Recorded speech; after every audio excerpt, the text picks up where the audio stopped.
All right, welcome to week 3, which interestingly starts on February 3rd. So, welcome, happy Monday. Okay, this week is the best week of the whole class because you get to dig into our founding documents and you get to really understand how your government is designed to work. Because as we keep going through the semester, we're going to tie the material in the class to current events, and you will have a true knowledge of how your government was designed to work. And you'll get to understand whether it is or it is not working correctly. And if it is not working correctly, one of the things you're going to read this week is Federalist number 21. The Federalist Papers were written by John Jay, Alexander Hamilton, and James Madison. James Madison is known as the father of our Constitution. John Jay was, I think, the first Chief Justice of our Supreme Court under the Constitution. And Alexander Hamilton was a huge advocate for the Constitution, for the system of federalism that we have now. These are men who understood what they were talking about. They got together because after the Constitution was finalized in 1787, then it needed to be ratified. And so they got together and they wrote the Federalist Papers. The Federalist Papers are 85 essays, and you're going to read one of those essays, Federalist 21.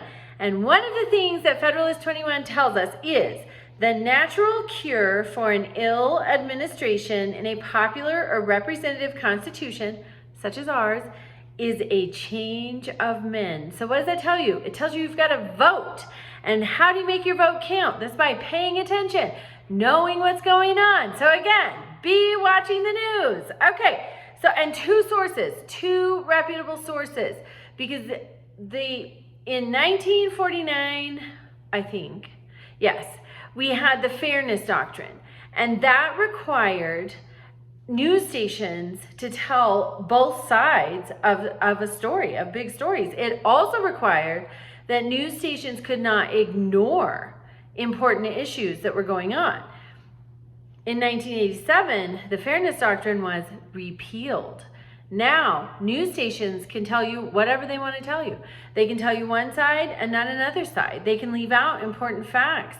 They are under very few obligations to give you a complete story. And so that's why, as hard as it sometimes is to listen to a side that maybe you don't necessarily align with ideologically, it's still so important to watch both, because you've got to have both to give you a chance at a complete picture of what is happening. All right, so this week you're going to read chapter 2 in the OpenStax text, the Constitution and its origins. And then you're going to get into its origins. So when we first started out, we had the Articles of Confederation. We knew we needed a system of governance when we declared our independence from Great Britain. This was it, the Articles of Confederation. And for extra credit, we had a president.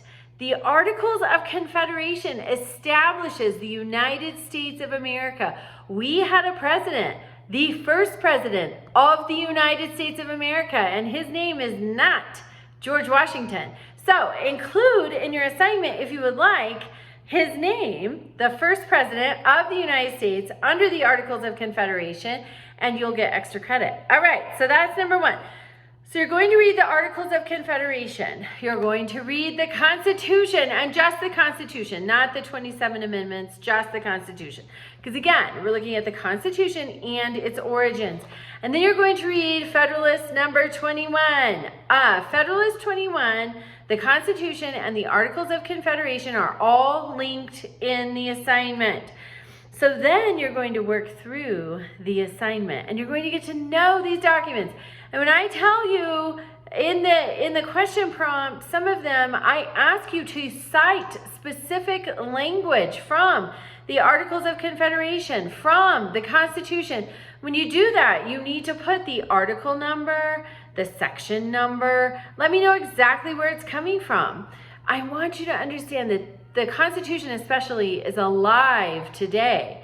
It still functions. It is still the supreme law of the land.